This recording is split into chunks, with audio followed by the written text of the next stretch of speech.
Hey y'all, what's up? Big Wooly here, and welcome back to another episode of our FTB Skies Expert Let's Play. So, in the last episode, we made up our DT fuel, and as you can see, we have the 100 buckets we need, and we're going to get started on some other things to progress with the tail end of this quest line. So without further ado, let's get into it.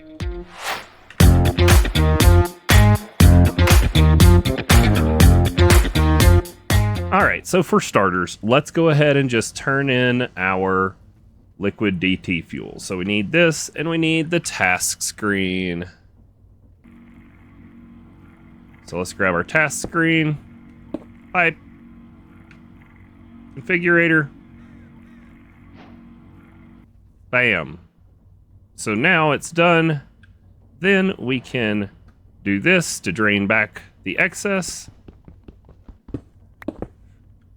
And there we have it. We have everything we need. Can we get through the hole? Nope. Okay. Yep. Nope. Not worth the effort. Let's go up here. So that gets us our 100 buckets of liquid DT fuel we needed. That'll make us another, 100 and whatever buckets of liquid DT. Well, let's go to the quest line. We don't get any goodies for that one. But let's take a look at the next part. So we're going to be getting into some elemental craft today. We need to automate fireite ingots. We need to automate flux infused ingots. We need to make some time torches, all of which are elemental craft things. And then the reason we have our armor on is I was taking a look at it. If we have time, we need to fight the Gaia from Botania, and that's going to require us making some other things, but I don't know if we're going to have time to get into all of that. So first things first, let's take a look at the fireite ingots. I went ahead today and got some things together in the Don't Get Distracted chest that will hopefully keep us from getting distracted. So I've got the things we need there. We got this feeding upgrade from a quest, the backpack quest we did. We should convert that into the ultimate one or the advanced one or whatever, because then that'll help us during the Gaia fight to keep our health up, and we can feed ourselves out of our backpack. So that's there to work on. I wanted to go over this. We had made those two alloys so that we could make the thermal energy stuff. So I was able to go ahead and craft up some of these efficiency nullifier agreements. So we'll run around and slap those in some machines later if I remember to. And then this is here because we need skulk stuff, echo shards, these. And so I've just been buying them from some shady wizards and tossing them into storage when we get the chance. So the first one we're going to set up, as I said, is the fireite ingot. It's going to need to be over here on the flame section. We've got a container set up right here. We're going to toss an elemental binder on it. And then we should be able to put our pattern provider right above it.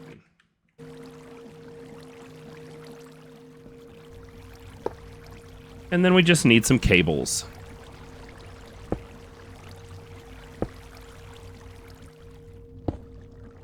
There we go. Should get us online right there. Into the backpack we go. Let's grab out our nether quartz wrench and rock it side to side till we get it the way we want it. There we go. Now we need our pattern for it. So as we learned, these will put them in order, and if we set it to only do one at a time, we should in theory be good to go. So we just need a pattern for the fireite ingot right there. It knows how to make everything except pure crystals. So we are going to have to get into the altar, the pure infuser. That is just planned for after the fireite ingot. So, what we'll do so we don't forget is we will add pure crystal there, but we're going to get that set up because that is needed for the flux infused. No, it's needed for the time torches as well. So we will need to be able to set up the infusion altar for that, and we're going to need to be able to set up the infusion altar for our pure crystals as well. So we're going to get all of that automated afterwards, but for now, we should have enough to test everything, and then we'll just slap some laser nodes on the side of it, and it should be good to go. So pattern for the fireite goes in, and then if we tell it to make one,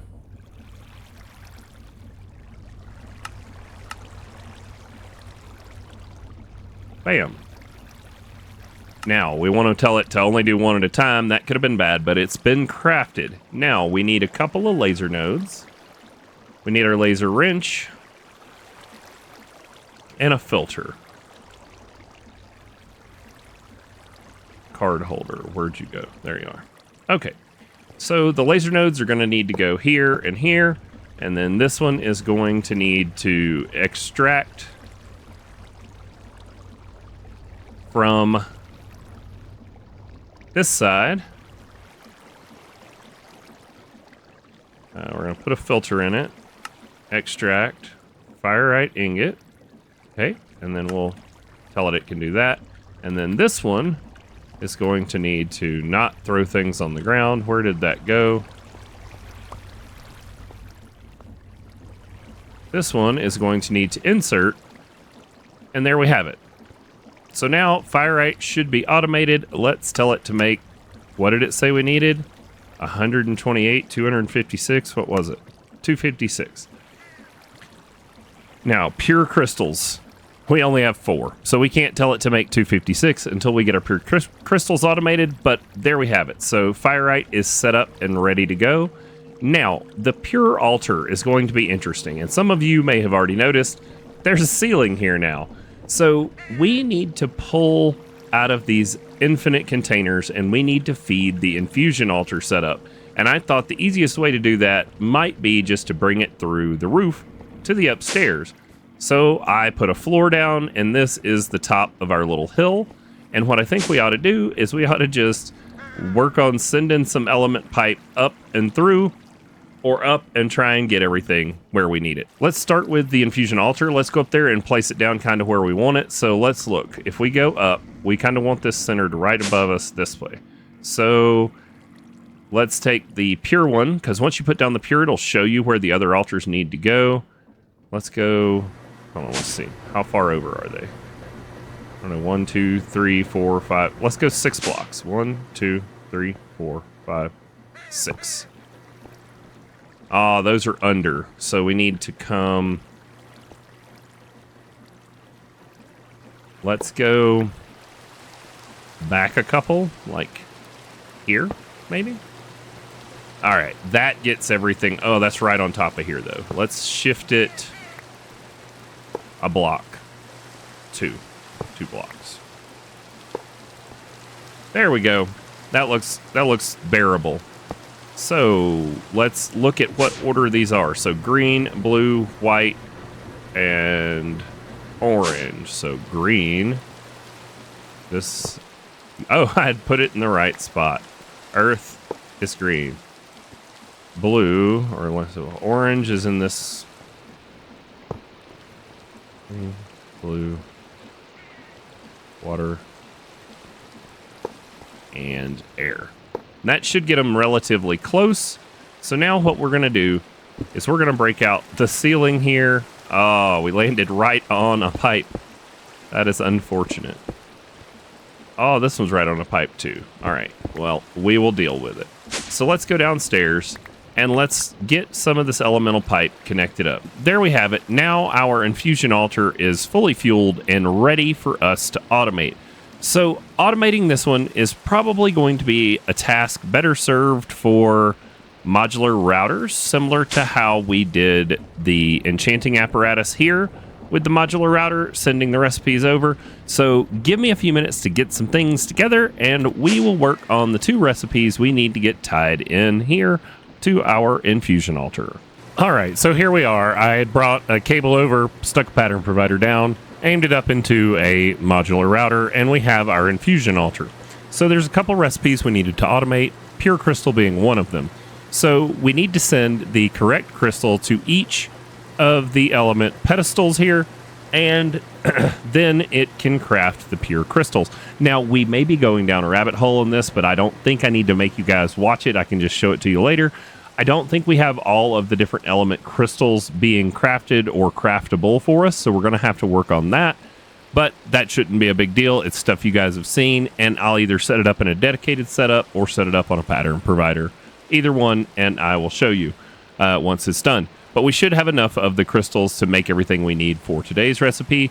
So we need to line these up. So let's bookmark these so that we have them. So those are our things we need to get, and then we already have the pure in the middle. So the puller module is the easy one. So the puller module is going to be bound to that block, and then if we open it, we're going to tell it whitelist, and you are allowed to extract the pure element, and then you are also allowed to extract the time torch, because that's going to be one that we're doing here, and then that's it. So those two for now.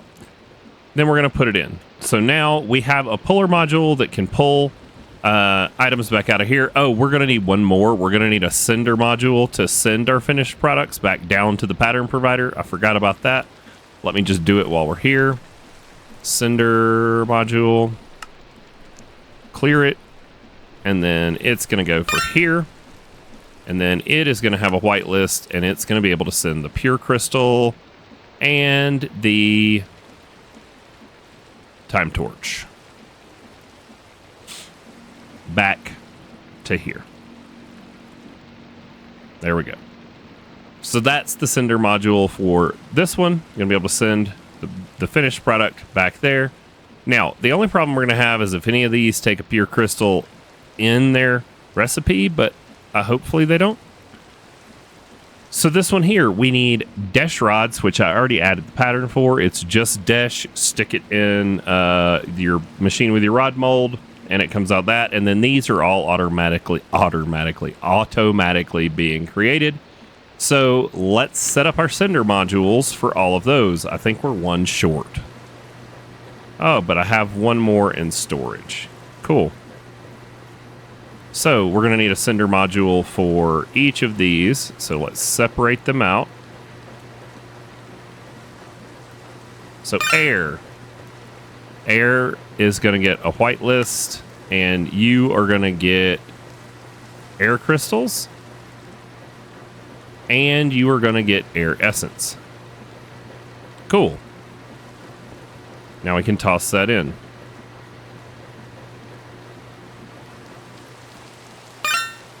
Earth. Same as before, change it to a whitelist. Earth crystals and earth essence. Done. Water gets water crystals and water essence. Whitelist. Done. You, fire, get whitelist, fire crystal, whitelist, fire essence, and done. And then the last one, the infuser. You get a whitelist, and you get a diamond, and you get a dash rod, and you get those. So now, all we should have to do is find this modular router and give it a correct pattern, and it should craft these things up for us. Let's go get some patterns made and then test it. So pattern for the pure crystal. There we go. Yeah, it looks like we only have the one on AutoCraft. We're going to need to get the rest of those set up, but that shouldn't be a problem. And then this one is for the time torch. And it shouldn't be a problem unless... I don't think this one cares if you put the thing in the middle, unlike our other one where we had to move the recipe around. I think it really doesn't care the order. We'll find out, though. So now back out to Automation Station, 3rd floor, and put these in. Now, let's test the time torch, since we need 16 of those. Okay, looks like... Oh, we forgot one thing. We want to tell it only one at a time. Okay. Now, time torch 16, I think was the quest.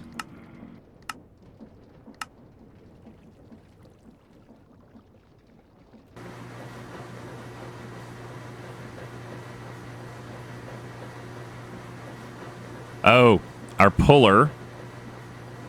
Wait. Yeah. Puller. Oh, but our sender. Okay, our sender for...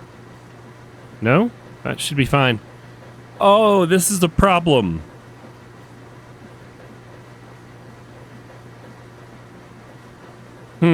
How did we fix it? We can just tell it not to send the dash rod first.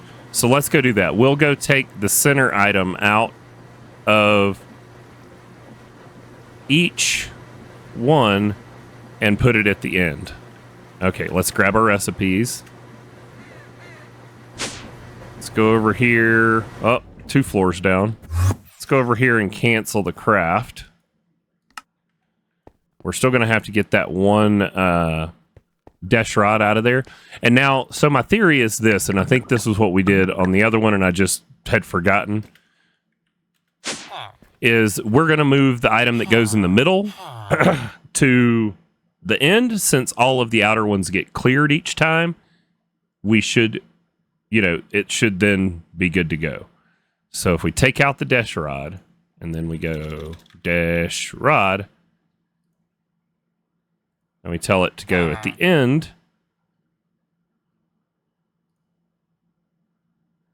crap. Okay, you, and then you. All right, so that puts the water essence first. Now this one, we're gonna click the diamond off. Put the diamond at the end, overwrite it. Then, now if we go back to the 3rd floor, toss in our patterns, take this out of the buffer,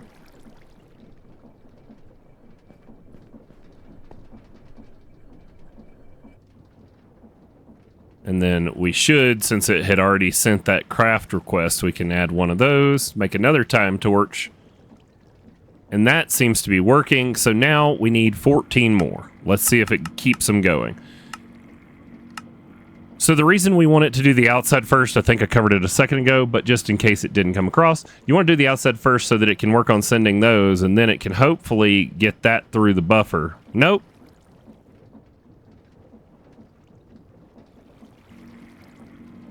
It's not. The other one was faster. Puller is first.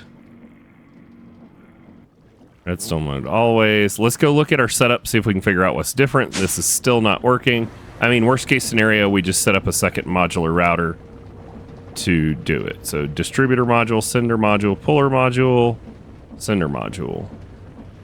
Yeah, so this one just, I guess, it works better. Or it's not as fast, maybe, so there's downtime in between for it to pull them. So let's just take the sender module, or we'll take that module out and we'll put it in a different, we'll take the puller and the sender for the product out and put it in a separate modular router. Words, Wooly. Words. Okay.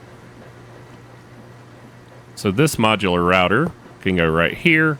And then if we take the puller for those and the sender for those out and we stick them in this one,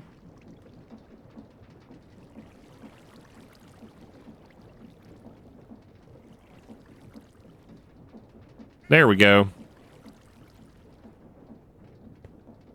All right, so this one's going to take 2 for whatever reason. I think it's speed must be the thing. The reason that it needs more is because this is either slower or faster. It's enough where it doesn't have time to pull it back in the buffer like over on the other side. And yeah, that's no biggie. We just will add a second one here and let it cook through them. Heck yeah, time torches. All right. So that gets us fireite ingots, good to go. Now we should be able to request our 256 fireite ingots.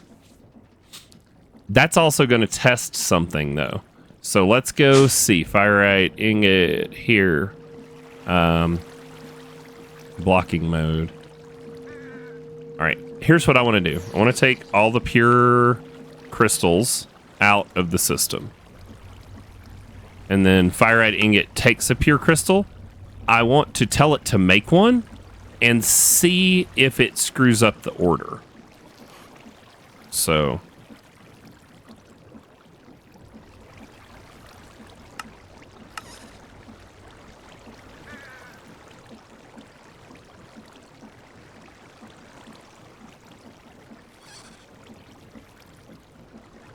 it didn't.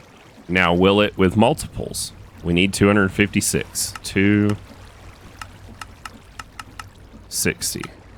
Huh. All right, so we've got to teach the system how to craft all the other crystals, just like we did here, right here, for this element infuser. It's already got water crystals. We need to do an infuser for each of the different elements and get those all tied in. All right, y'all. That took me 15 minutes or so, but I set up the other 3 that were not set up, and I will just give you a sneak preview. Just pipe off of our creative container over to the new one, and then all I did was most of them already have laser nodes that are returning items to a pattern provider, and the system doesn't care where the item comes back in. It doesn't have to come back in from the same pattern provider that it was sent out to. It just needs to see the result of its craft. So all I did was took my laser wrench, and rather than putting 2 right here, I just linked this one over to here, which already has a link to here and can send them out. And I did the same thing for most of these. So the air crystal here, I think I forgot to link. Yep. So the air crystal has no way to return, so we can demonstrate right here. We're going to link this one here. And now that has a path to send the item back right there. And now you'll see that the air is processing them as fast as it can get the element into here, which is pretty fast because this is creative container, and yeah. So that seems to be working for all of the setups, getting us all the crystals we're going to need to make our fireite ingots. So this was a whole lot of automating elemental craft. We came over here earlier and, we didn't ever set up these rune inscribers. I don't know if I ever will, unless we just need a ton more of them. But the rest of this is stuff that we had been doing in batch crafting, and now we are starting to get it all automated. We're even going to be able to go so far as to get things like all of these gem crystallizers done for the different types of gems. It's going to be great eventually. So, where does that bring us on today's stuff? Ooh, did our time torches finish? Look at that. We were able to tell the system to craft them. Oh, and we don't have to turn them in. What? That's nice. So we get to keep these time torches. So these are tick accelerators for blocks. And I believe that we can, put them near stuff that's slow, and it will increase the tick rate around them. Now, I don't know for sure, but since this is one, this one's the one that always makes the, whatever it is, constantly the blaze rods, so we don't need to speed that up. That's a passive one. Let's go downstairs to our other one and toss some torches on it and see if it goes faster.